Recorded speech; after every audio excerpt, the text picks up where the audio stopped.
Hey everyone, it's Jeff Douglas, Doctor of Physical Therapy, owner of Defensive Doctor, and resident physical therapist for Athletic Motion Golf.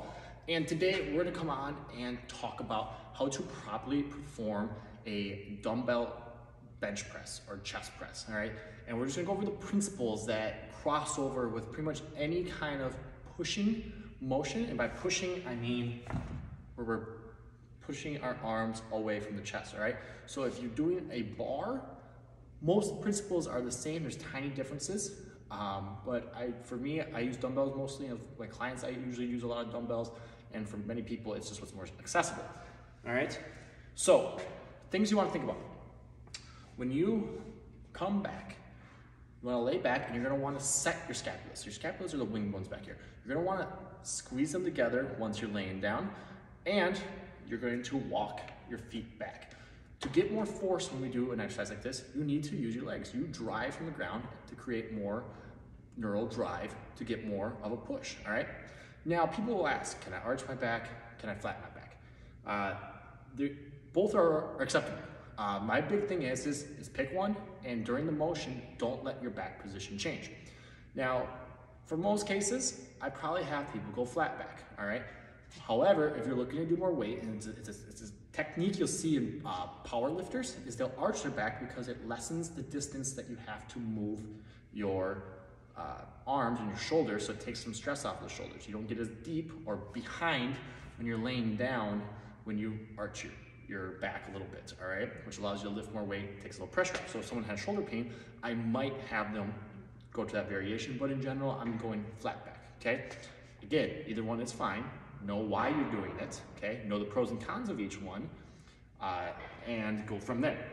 So, got my weights, I'm gonna lean back, and I'm going to walk my feet underneath me a little bit, so I can get a little bit of a push. My shoulder blades are squeezed together. I retracted my scapulas, all right? I got flat my back. Now it's not gonna move. That's the biggest thing I care about. I don't wanna see your back arching or flattening throughout the motion.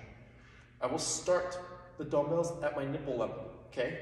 As I press up, and I want to feel, and I'm almost turning my inner arm here, my lats. Kind of get a little internal rotation going here. And this is where the bar makes it easier, but it's called bending the bar. To hit the bar, I hold on and I act like I'm trying to bend, but my hands don't move. It's down here, it's internally rotating a little bit.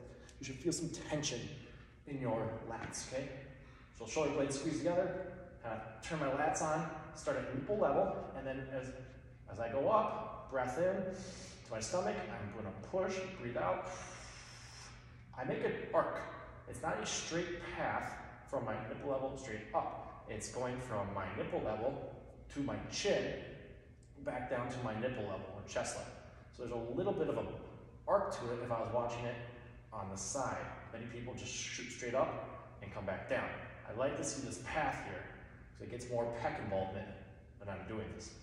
All right, so it's a nice push up, and then you always want to be controlling it down. Feel a good stretch in the pec, get that full range of motion, press it back up.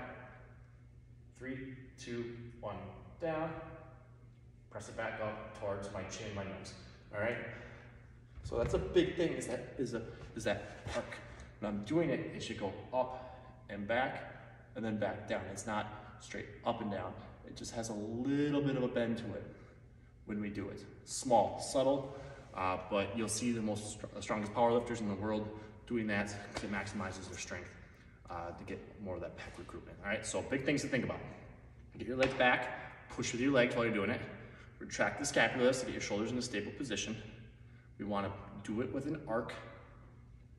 Don't allow your back to change positions depending on what position you decide to use. Those are the big takeaways that I want you to do when you're doing any kind of pushing exercise. So if you're on a machine, it's the same thing. If you're doing incline, almost the same thing. You're just pressing, your back will be up a little bit more, okay? But many of the retraction, pace, allowing a good stretch, getting the full range, all apply no matter what variation of these you're doing, single arm, 2 arms and all that, all right? Hope this helps.